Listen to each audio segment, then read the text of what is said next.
Welcome back. It's been a while since my last video, but I promise the wait was worth it. Today I'm here with Johnathan Hubbard from his YouTube channel, Before You Leap. Would you like to tell the audience what your channel's about? Sure. What I do on my channel is I just make these short videos of me discussing historically important sayings or aphorisms. And every once in a while I do a longer video that tends to be biographical about great thinkers in history or people who exemplified great moral courage in their time. So it's really a history of thought channel, would you say? Yes, that's right. I don't really do philosophy per se on my channel or anything like that, though of course the videos themselves are fairly philosophical and deal with philosophical topics, but it tends to be oriented towards historical topics. All right. And today, me and Johnathan are going to be discussing the third edition of Shane Whistler's book, Reason and Liberty, The Foundation of Civilization. Now, you can find a link to Jonathan's channel in the description below. Now, Johnathan, is there anything you'd like to say about the book to kind of fill the audience in on what it's about? Yes, well, at the beginning of the book, there's a short essay called The Roots of Philosophy that sort of gives a explanation or a rationalization or justification of the overarching purpose of the book. Basically, to quote Whistler directly out of the book, it says, "Philosophy, properly conceived, aims to be a civilizing influence." And basically the book deals with what is philosophy, what is it good for, why should we care about philosophy, and it explains what civilization is and how, and then sort of ties those concepts together. That's why it's called Reason and Liberty. And right, so it has a few remarks about that are sort of metaphilosophical or philosophizing about philosophy.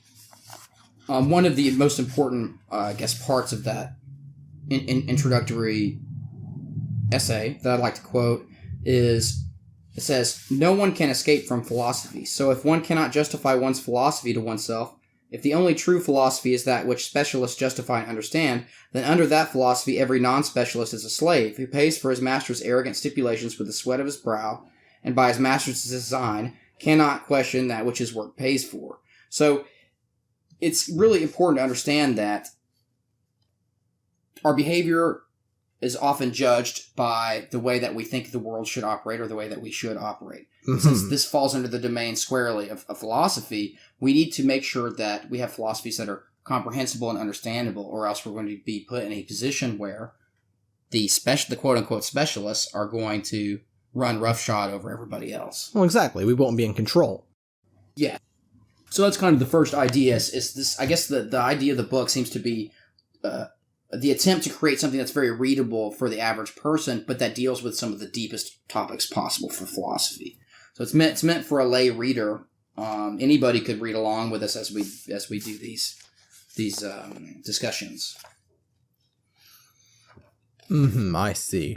So now that we've got the sort of meta-philosophy introduction out of the way, do you want to get into axioms or discuss that next? Sure. Yeah, absolutely. So, in the basically the beginning of the book, after that little introductory essay, Shane Whistler talks about there's a section called Founding Axioms, right? And in it, what he discusses or points out is that one of the main things that you have to do as a person is you have to make sense of your experiences, right? So we exist, we go through life, all these things happen, some of them we understand, some of them we don't, but basically we have the option to attempt to make sense of our experiences or not, and what that means is perhaps open to some interpretation, of course, but ultimately what it comes down to is you're doing things, you have to figure out what they mean and what they are, and so you burn your hand on a stove, you learn not to do it again. Basically, we basically learn about the rules, quote unquote, of the way that things, quote unquote, work, right? And we do so inductively and empirically. Sure, but also rationalistically as well. Yes. So you have to have both. I kind of think of them as being co-equal with one another. You can't have any empirical foundation without falling into its own traps that maybe we can get into at some other point. But and in the same way, pure rationalism, there's no empirical content, and that's just not the way. I mean, we experience life, right? So that's an important thing to think about. I think Whistler says it's cutting off reason from its roots in reality. Yeah, that's right. Yeah, exactly. I mean, I think that I can agree with that. Like you can end up in a place where you're just building these fantastic castles in the sky that are perhaps logically consistent, or mostly logically consistent, but they may in fact have nothing to do with reality as it is actually lived and experienced by human beings, right? Mm-hmm. It is very important to make sure you tie your principles into reality, otherwise they're useless. Right, and also it's important to, part of this making sense of things, right, that's discussed in this chapter of the book, is that when you are trying to make sense of what's going on, the natural thing to do is to ask why. Well, why did this happen? So something happens, and you ask why did this happen? And then you come up with some reasons why it happened, and then you just do this process over and over again, and so eventually you're going to run into a place where there's no more whys. Now, it may take many times of asking that. What's interesting to me about this is that Whistler makes the point that, like, if you've got... You could have any situation. And if you ask why long enough, you're going to hit a point where you've basically got to... You're going to hit sort of a terminal or an end in the ability to ask why. And that's what an axiom is, right? So the idea of axioms is basically based around the fact that you've got to have some kind of foundation for your thoughts and for making sense of the world. And eventually you're not going to be able to ask why anymore, and then that's the bottom, right? Yes, and all of your axioms should, in a way, justify themselves. I mean, this is kind of getting into the whole Munchausen trilemma thing. So, like, would you give a example of a self-justifying axiom? There are several that are listed in the book. Well, I would say that... Yeah, I mean, an example is meaning itself, right? I mean, the idea is that you can't really explain to somebody who doesn't have any understanding whatsoever of meaning what meaning is. Now, you can make it more clear, and you can sort of expound on it or expand on it and get into more and more details and finer variations of the meaning, so to speak. But there's no way to implant in somebody's mind what meaning is without them having some at least implicit understanding of what meaning is. So meaning, being able to mean things, is foundational and axiomatic to being able to have any discussion whatsoever or any awareness whatsoever. I mean, even if you don't have language, you would still have some kind of meaningfulness about your experiences and so on and so forth. Exactly. You have to accept meaning before you engage in a conversation about whether you accept meaning or not. Right. And so later in the book he elaborates on the axiom, but that's sort of the example he gives is the meaning axiom, that there's really no escape from it. Like that's just it just is what it is, basically. And sort of the root axiom that he gives is actually the axiom that axioms must they must be there. Right. Well, yes. Right. So what he talks about is he says that, he calls it the axiom, and says that knowledge is rooted in axioms. And his point in this seems to be that any, like, if you have a justified axiom and you try to reject it, it becomes self-defeating. And so you could choose not to care about this, but there's no way to be consistent or meaningful or basically make sense of your reality if you are throwing out this idea that you can have knowledge or that it's rooted in axioms. So the axiom. The point is that your choice is to either see that rejecting an axiom is a self-defeating. Well, it's the same thing as rejecting knowledge. And if you reject knowledge, you're removing yourself from the conversation. Right. There's nothing to be said at that point. You're just out. So, like, you're saying, and even if you're saying nobody can know anything, then you'd have to be consistent about that, or and then say that you don't know that, and then it becomes self-defeating, and so it's kind of a pointless comment. It's actually kind of humorous when you think about it like that. It is, except that... And sad, too. Yes, right. And I think it's one of those things, actually, that is not... I don't think that anybody. This is a bit of an aside from the book itself, but I think it is pretty relevant actually. But I think that nobody really actually truly is a global skeptic in the sense of completely, at the most foundational level, rejects either axioms per se or rejects the idea that you can know anything. Now, people can verbally say that. They can enunciate those words and they can, quote unquote, make that point. But it's got to be completely insincere because they're defeating themselves. Yes, and it's insincere even if they don't realize it's insincere, because at the very least they're saying that I know that you can't know anything or something like that. But more importantly, nobody actually acts like that in their actual lives. Like nobody goes around saying that, maybe this time if I stick my hand on the hot stove, it's not going to burn me because reality's inconsistent. Nobody really believes that. Absent the mentally ill. Right. Well, that's one of the things that we would call mental. Now, that's a whole can of worms of a discussion about what constitutes mental health and well-being and so forth. But yes, there's a reason why we tend to perceive people that have issues like that as being, deranged or mentally unstable or however you want to put it. And again, most of you're not going to be having this conversation with that kind of person anyway. No, it's the people that are, quote, kind of sane, but are willing to just sort of say a thing to try to win an argument. Those mentally ill people are people that are just by their own nature sort of disconnected from reality. And that's what this book is really about, making sure that you're connecting your philosophy to reality. So.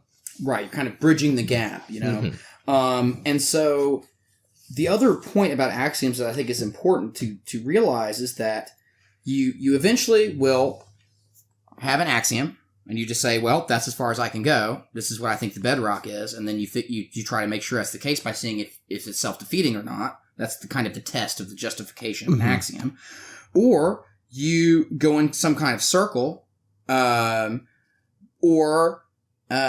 Well, basically, the point is, and this is what he says, I'll just quote it directly, the choice then is not whether we shall have axioms or not, but in what our choice of axioms is. And so basically, you try to make them, make yourself aware of what your actual foundational beliefs are. I think that's really the important thing. Let's say, even like let's say we read this or people read it and they come to disagree on which axioms are appropriate or the right way to cast them in a kind of form to be understood. Well, at the very least, we have to admit that either we have an examined understanding of what our foundational beliefs are, or we don't have an understanding of what our beliefs are. Yes. Like I said, this is how we're going into the Munchausen trilemma a little bit, where you said either you have a circle, which, as Whistler points out, that's just having many axioms.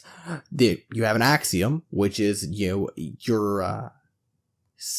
not a statement that is not self-defeating, basically. It is your root that justifies itself. Or you have infinite regress, it tells you absolutely nothing, because there's no reason for anything at the end of the infinite regress. Right. An infinite number of propositions are basically taken as axiomatic that way. That's kind of what the note in the back of that chapter, there's a little note about the Munchausen trilemma there. That's what he writes there, which I think makes a lot of sense. If it's an infinite... Now, it is interesting to note, however, that there is an actual sort of philosophic perspective which says, no, it's fine that it's infinite. Like, maybe it is infinite. This almost seems to be... And I don't know if he ever wrote this directly or anything, and maybe I could be wrong, but... and perhaps somebody hearing this will know and be able to tell me, but I think that's kind of like Bertrand Russell's position. He didn't like the idea of axioms, but he also didn't like the idea of not being able to know anything. It seems like he kind of understood that the global skepticism thing was unwarranted. And so it seems to me, by some of the comments I saw from him and things I've read by him, essays and stuff, it seems kind of like he would have been an infinitist or whatever whatever it's called. I used to know what it was called. I can't think of it off the top of my head. But the idea is that that's where they would fall in the Munchausen trilemma. They would actually say, no, there is an infinite regress, and that's fine. Everything that's true does infinitely regress, which I don't agree with, but, it's something that people can read about on their own, and they might find interesting. Well, they'll never get to an ultimate justification to even justify holding that position, so... Again, I feel like that's another one of those positions that is actually kind of removing them from a conversation about proper philosophy. Yes, I think so, too. It is an interesting way of doing it, but it's a bit like pushing on a string. You can't get anywhere by doing that. The string just kind of Wiggles. Exactly. So, right. So that's kind of the idea, is that there's really no escape from the axiom thing. I mean, either it's one of the three things, and I think the Munchausen trilemma implicitly kind of justifies the axiom itself. Mm-hmm. But anyway, for those that don't know, it's a really interesting bit of discussion and just sort of a debate in philosophy in general. Yes, indeed. Yes, indeed it is. That's why I had a video on the Munchausen trilemma. So, we've established, or Whistler actually established at this point in the book, that axioms are the foundations of knowledge. You have to have an axiom in order to be able to know anything. After that, he starts to go into meaning a bit, doesn't he? Yes, that's right. One of the things, so the beginning of this little section, he mentions that a common philosophic question is, and I'm quoting him here, what is the meaning of life? Scrutinizing this question yields an even more fundamental question, what is the meaning of meaning? And I think it's really interesting. He says, all thought presupposes meaning. Statements mean something to the person uttering the statement. The terms statements are composed of mean something to the person using them. The question naturally arises, what is the source of meaning? And this kind of goes back to what we were talking about. I mean, you can't explain meaning per se if the person has no... And they don't have to have a conception of meaning exactly. No. But they do still have to mean something.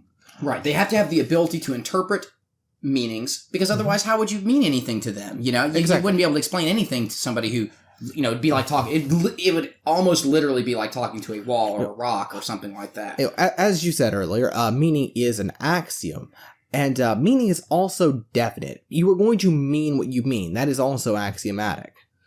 Like, obviously, you have to mean what you mean. That's it's justified by the law of identity, practically.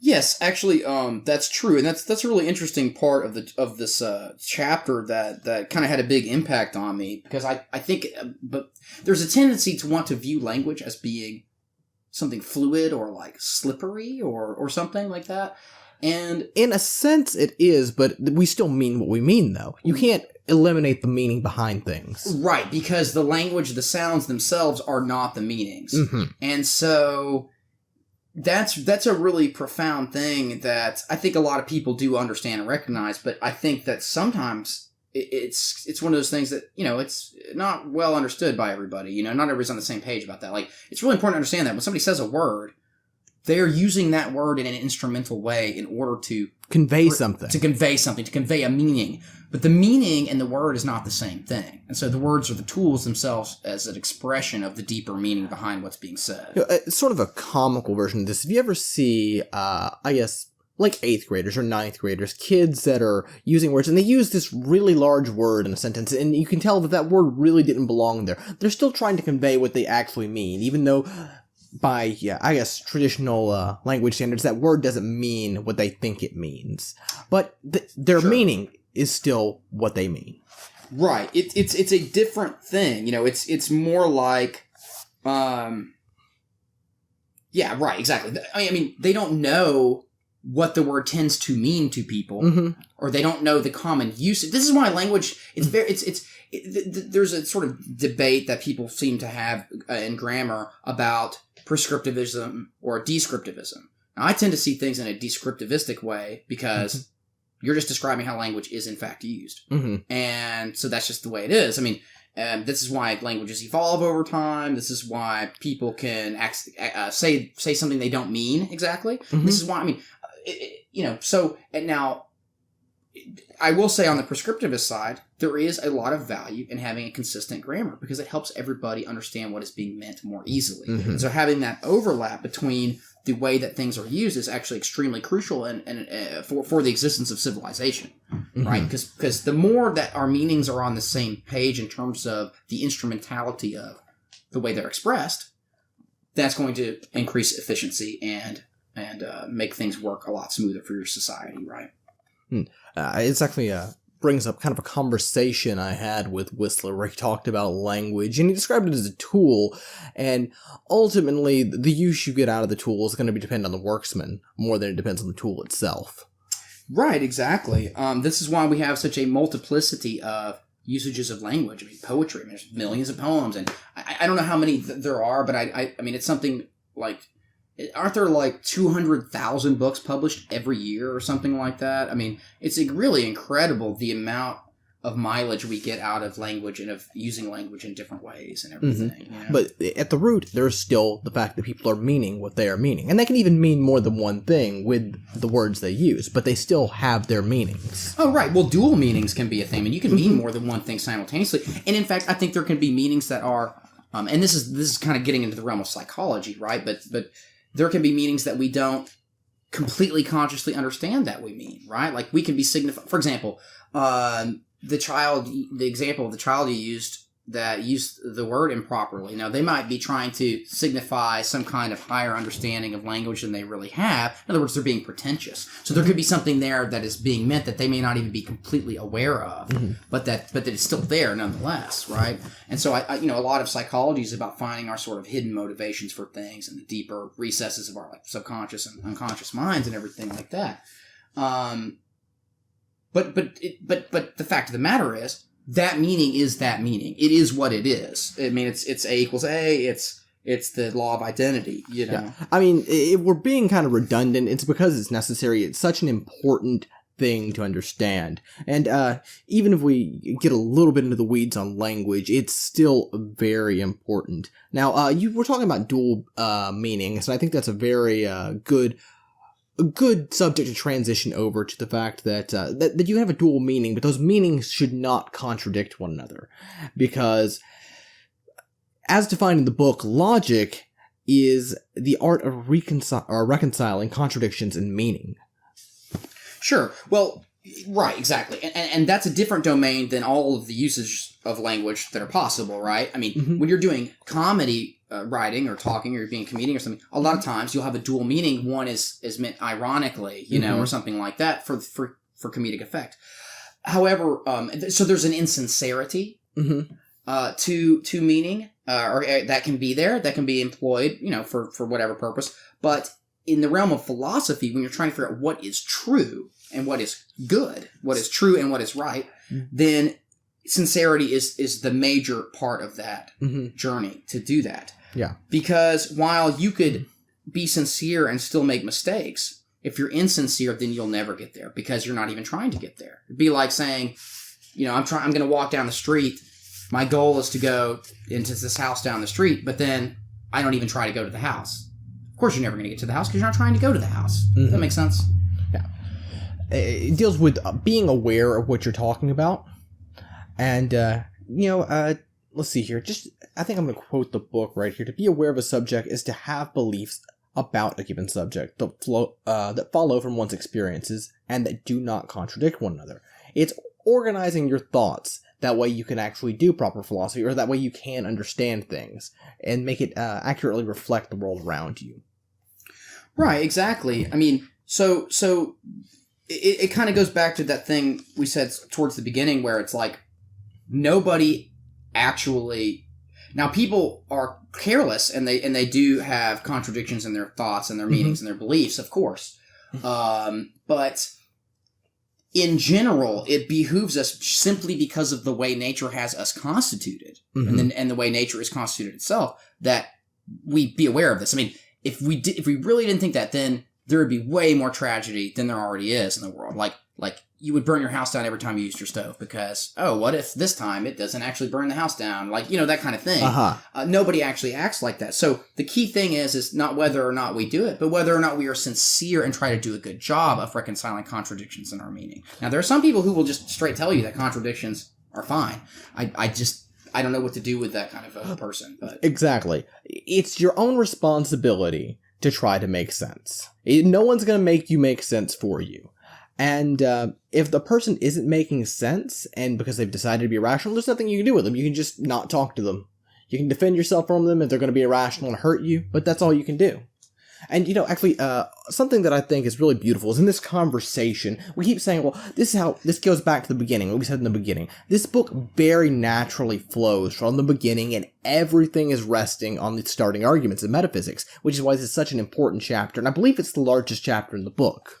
Yeah, that might be the case. I mean, it's been a while since I read the whole book. I'm basically taking it a chapter at a time as we do these videos, since it's kind of like a let's read type thing. But yeah, right. I mean, it really is important. What's interesting about his style in this, and of course the way he's presenting the arguments and everything, is it's kind of like if you fundamentally disagree, he kind of makes the point that like there's really not much you can do about that. Like if somebody just totally disagrees with trying to make sense.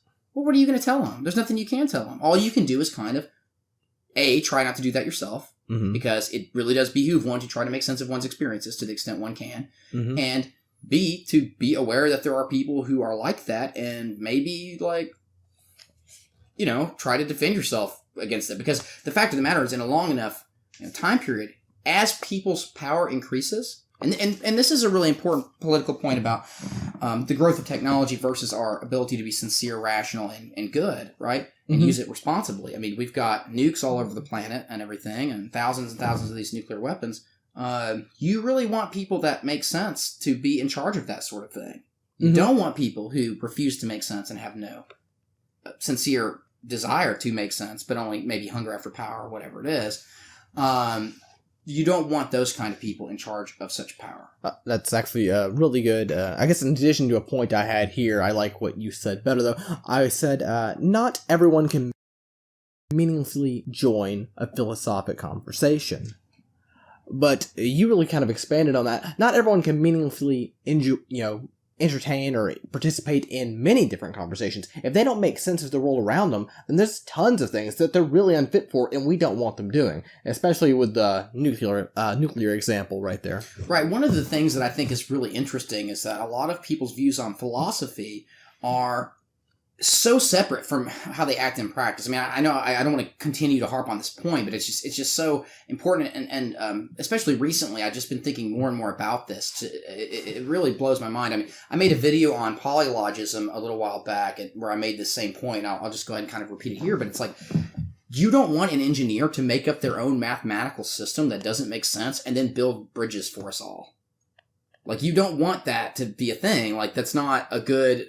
and this is just small... But everything is like this. I mean, whether we're talking about power lines or computer programs or anything. I mean, the world does work in a certain way, and we need people who can navigate that in a disciplined and proper way, and basically just not be, flouting the necessary requirements in order to accomplish things. Indeed. A person who doesn't use reason is sort of a slave to their own whims.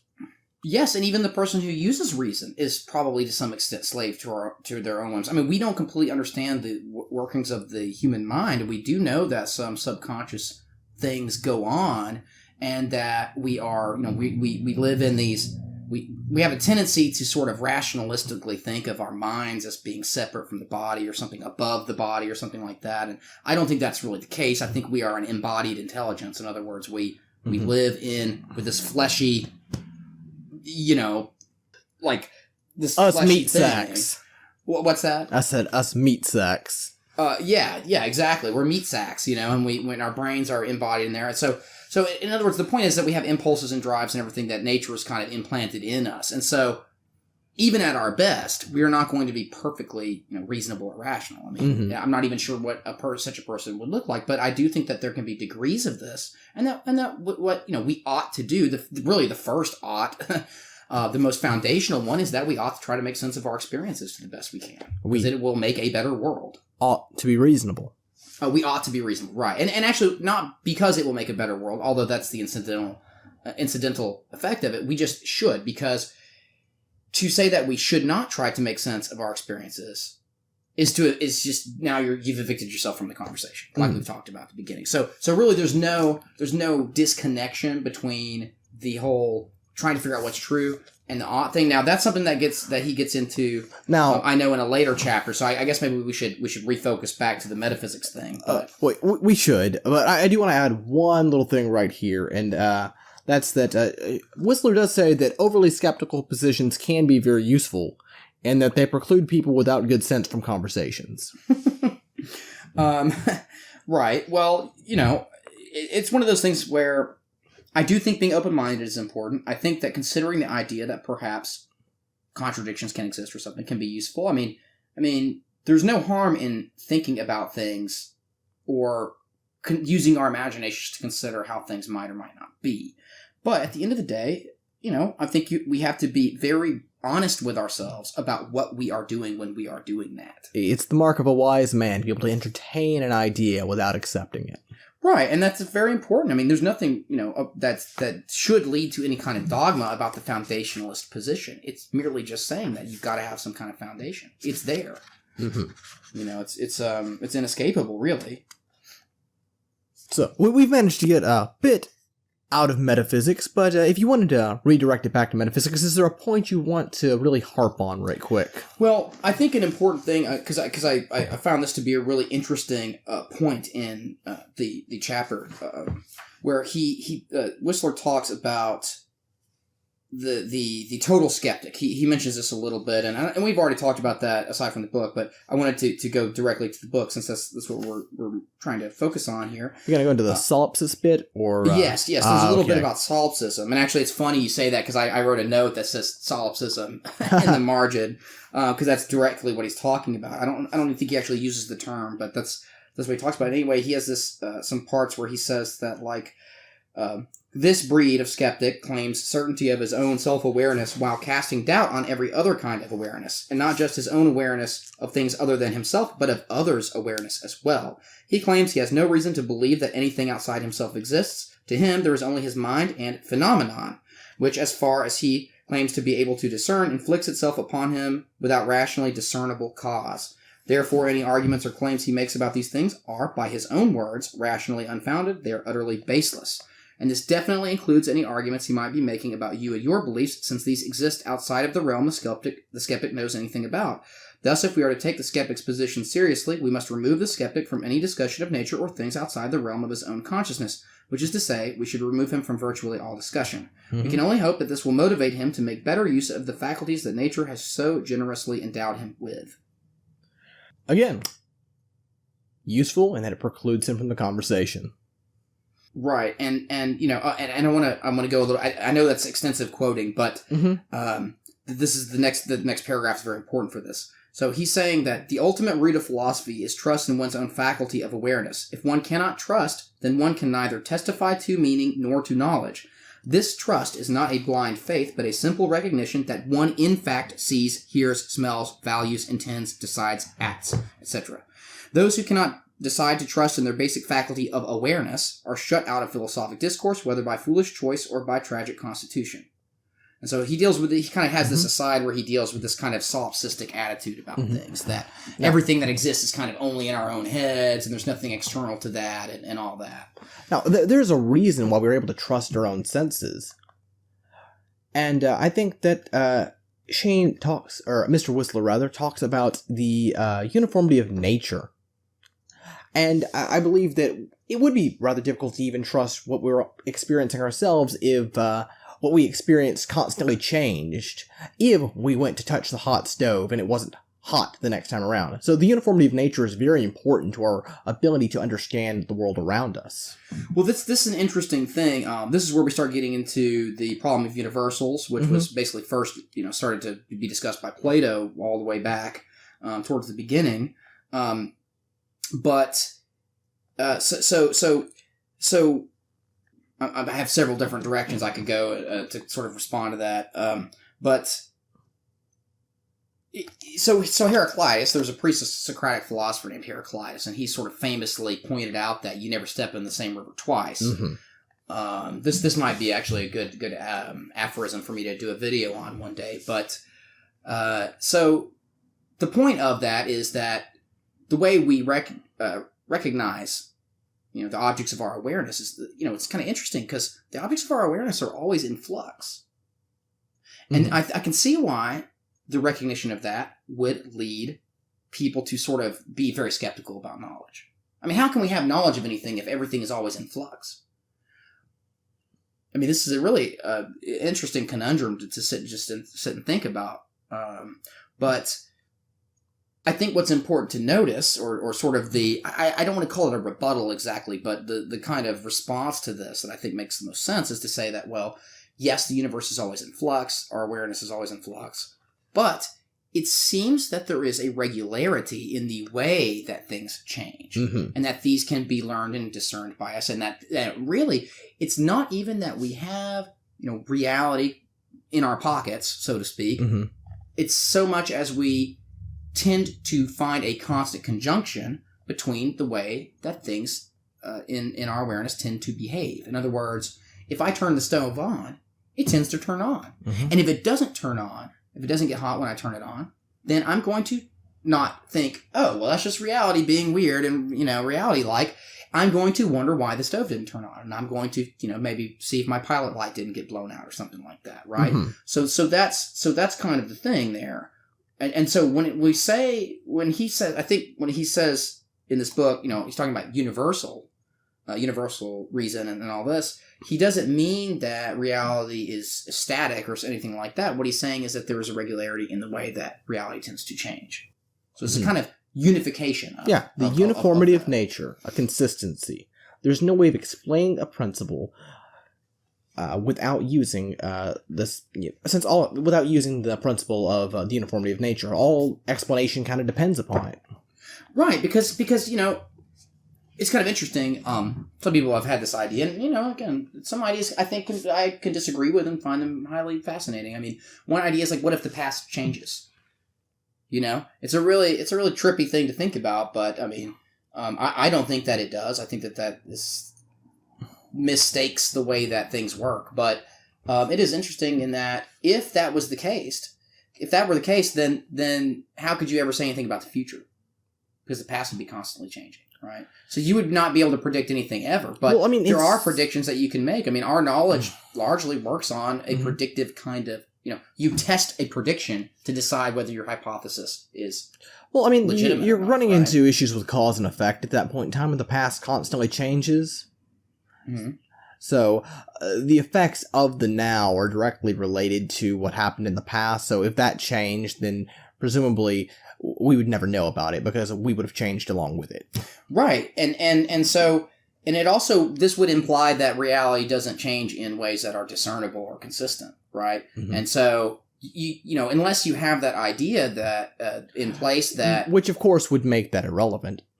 Right. It would become irrelevant. You wouldn't be able to say anything about anything. You're kind of back to ejecting yourself from all conversations about reality or philosophy or life or anything. I mean, it completely... Because what you said could then be interpreted as not what you said or meant. I mean, rather, to be more precise, what you meant. So your meaning would constantly be changing. You wouldn't be able to have a conversation, not a real conversation. I mean, it opens the door up for everyone to be insincere. Just from what I imagine, the person who's making that argument is actually being insincere themselves. Right, and to harp on it, third or fourth time, nobody actually acts like that in practice. No.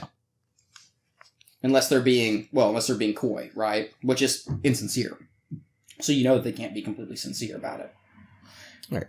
So, in the metaphysics chapter, there are 5 assumptions that are necessary for philosophy, argued by Mr. Whistler. And the first is that we can mean. Meaning is individual, in that our meanings come from ourselves, and that meaning is definite. We can know. Therefore having means of knowing, therefore reason, and that reason is universal, implying that we can comprehend existence, meaning that existence must be consistent and or uniform, talking about the uniformity of reality or nature, as we were talking about earlier. So, that's sort of the basics of the metaphysics chapter, and I think it's all very important, because all of those assumptions are important in order to be able to know anything. Yeah, right. I mean, and I think we've pretty much gone through them. Although we didn't quite do meaning is individual. Yeah, we didn't quite expand on that, but I think that the point is that it's simply just to say that you mean what you mean, right? And we can have shared meanings, but each person is sharing the meaning, right? So I think that's the idea behind that. If I and to expand a little on the meaning thing per se, just a little bit, it's kind of like you're just pointing to something. You can mean things without saying anything. I mean, when you sit and think about something, you are indicating meanings to yourself, right? And you're trying to figure out what you think about something and what it means to you. How does this or this thing not make sense, and in what way, and what can I do to fix it? I actually tend to think that even when people have very irrational beliefs, that these beliefs come out of an attempt to understand. Mm-hmm. I'm not religious, for example, and I think that, but I don't think that religious people are directly trying to not make sense of their experiences, even though I think that their views don't make sense to me. I don't think that they are a good way of making sense of the human experience. But they are still. It is important to kind of bear in mind that they are, in their own haphazard way, trying to make sense of things. That's what I'm saying. Isn't it ironic that the desire to have a reason oftentimes leads people to be unreasonable? Yes. Oh, absolutely. Because what they'll do is they'll latch on to any possible reason that there might be, and then they'll think that they have it. Oh, I understand it. But then they'll stop looking for other reasons, and so they might miss out on something really important. I think this is especially true in practical, in a practical insight to have about our own motivations for why we do things, why we make the choices we make. And sometimes it's hard to admit to ourselves that we're doing something for a dishonest reason, for example, or whatever. But we will be better people for rooting that out and sort of eliminating that those sort of like subconscious and contradictions, trying to root out some of that stuff, and then try to change our behavior. All right. So in the book, obviously, Mr. Whistler pulls a bit from Hume and discusses induction. Now, our knowledge is not direct. It requires experience, or, in brackets, induction, and that's our means of gathering information. Absent a means of gathering knowledge, there is no knowledge. Again, we were talking about how rationalism, separated from empiricism, is simply cutting off reason from its roots, its reality. Mm-hmm. So, all right, sure. Mm-hmm.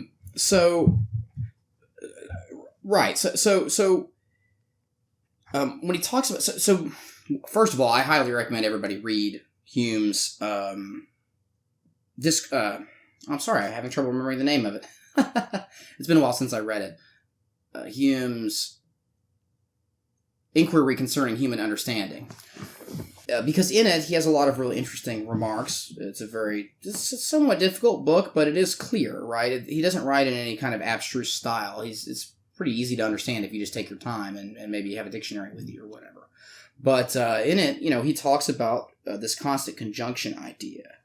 And we have to understand that we don't automatically understand the way things work just by living, right? We have to think about things and we have to figure them out. And this is why, science, the scientific method, comes out of this awareness that we have to do this. In other words, we may or may not be correct about we have experiences. We try to make sense of them. When we try to make sense of them, we may or may not actually be doing a good job of it. And if we're not, and so the scientific method is born out of an attempt to find a reliable way to figure out if we're making sense of the way things work. This seems to be working best for physics and the hard sciences, and this is why the soft sciences are called the soft sciences, I think, is really because it's harder. There's no laboratory. You can't isolate variables, so it's very clear. Oh, I changed this thing, and this other thing changed, and now I know. Okay, every time I do that, and then I can find a consistency in it, right? I find what Hume calls a constant conjunction in the way hard phenomena sciences are experiences. Yeah. The hard sciences are the best at doing this. Now, I still think it's totally applicable to the soft sciences. It's just hard to do because you don't have a laboratory. You're almost more informed by folk psychology, as it's called, than anything, which it's debatable how much stock we should put in our general impressions of the way we think other minds work. In other words, our own natural, intuitive understanding of the way other minds work. But it can be a sort of, so there's this idea of constant conjunction, right? So every time I drop the apple falls. If it's unsupported. Every time, never happened any other way. Well, I can conclude from this that when I drop an apple, it's going to fall. Now, some people will say something like, well, how do you know that? You don't know that because what if it just didn't one time? And this is a really interesting objection because it is true as far as it goes. That person's right.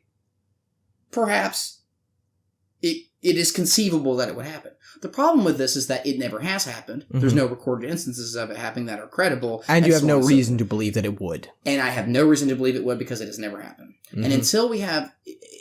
I really am a big fan of Hitchens' razor. I think that's what it's called. Hitchens' razor, he said something along the lines of, that which can be presented without evidence can be dismissed without evidence.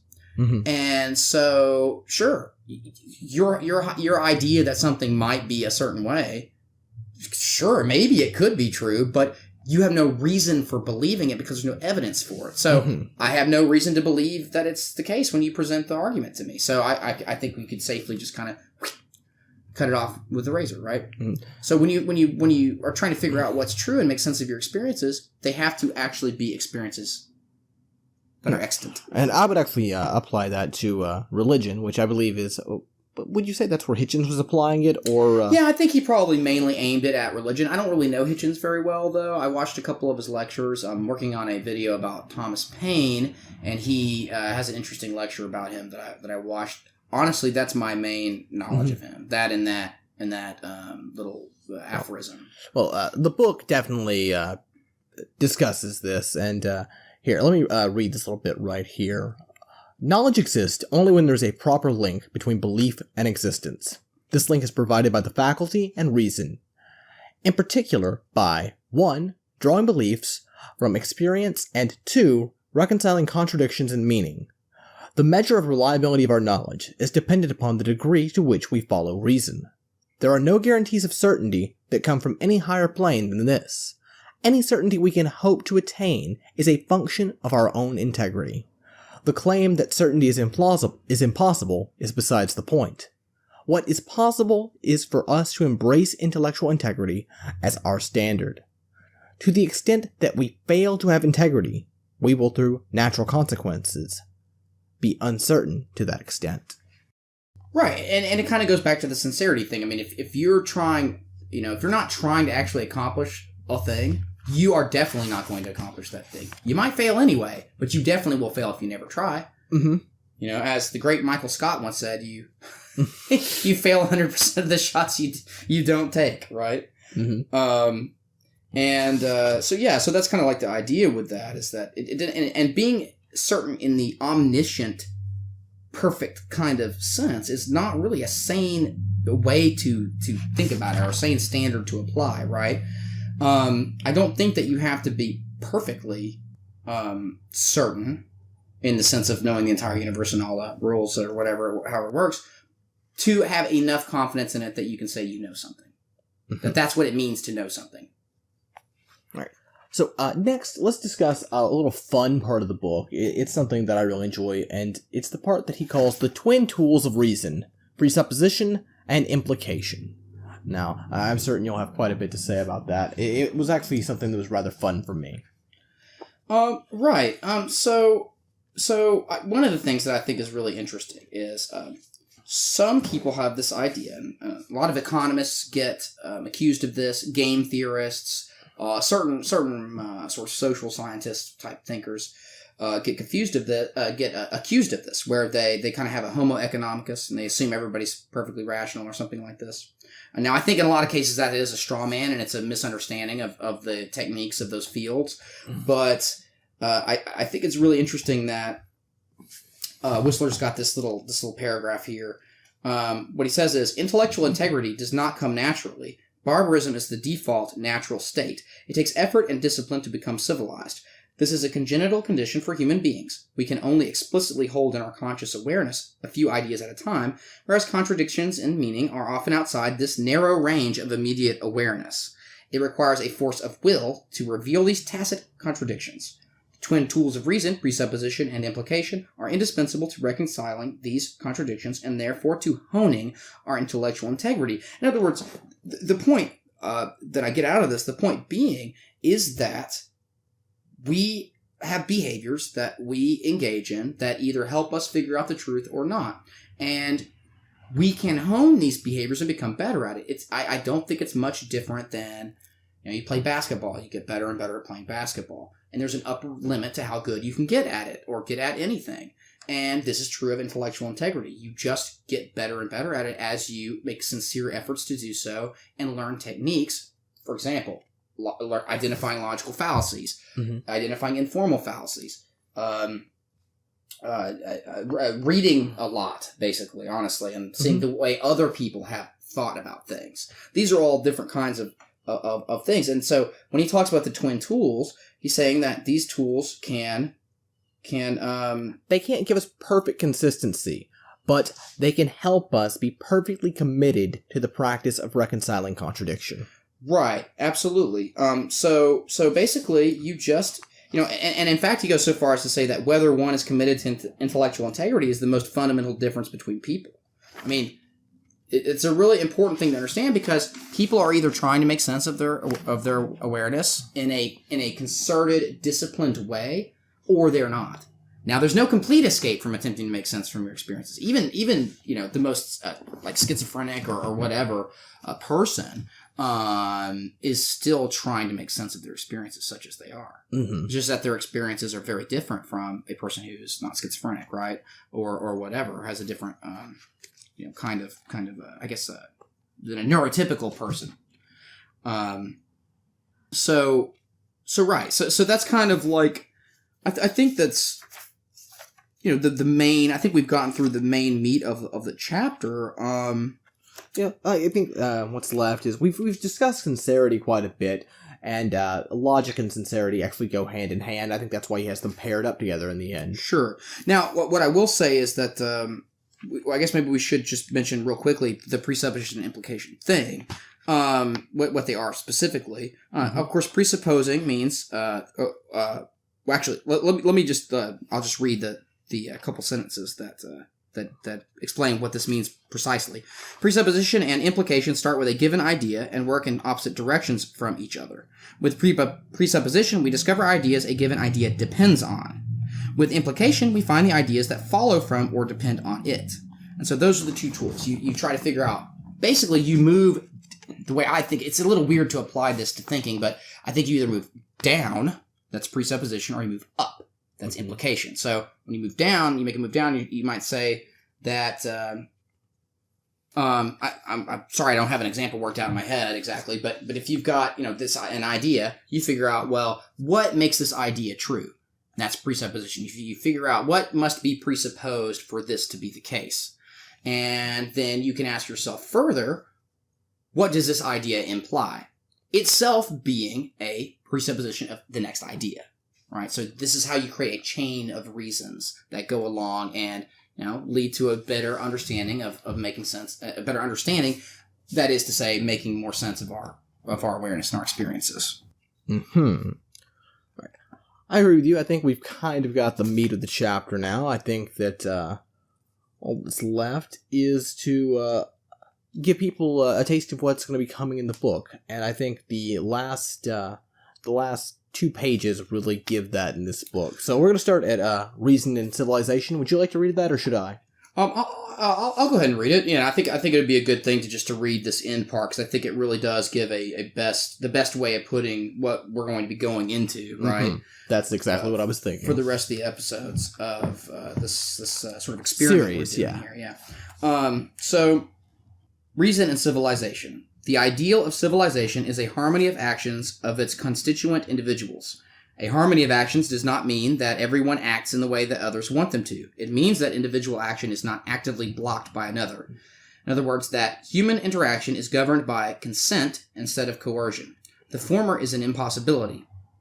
Even just 2 people never act in complete harmony with another's desires. The latter is nothing more nor less than the ideal of eliminating criminal action. Put differently, the ideal of a proper civilization is to be free from the criminal interference of others, which is to say that those actions of others which interact with your actions must not violate your consent. Assuming we define criminal correctly, this is the heart and soul of liberty. To strive for an ideal civilization is to strive for a harmony of action, which is to strive for the obliteration of criminal action, which is to strive for liberty. These all denote the same thing. Liberty cannot exist where universal reason is not recognized, for without reason there is no agreement, and without agreement there is no consent, and where there is no consent there is tyranny. Those who defy reason and yet engage politically necessarily attempt to assert their personal preferences as a substitute for reason, and such a methodology can only lead to the tyranny of being subjugated to arbitrary preferences. From the foregoing follows the maxim, the linchpin of liberty is the universality of reason. Alrighty, so that was my discussion with Johnathan Hubbard on Shane Whistler's book, Reason and Liberty. If anyone's interested in picking it up, you can do so on a website called LeanPub, or if you have any questions or anything you'd like to discuss, leave a comment and I'll try to get back to you. Don't forget to check out Jonathan's channel before you leap, and we do plan on discussing the entire book chapter by chapter. Anyways, I'm signing off. See you next time.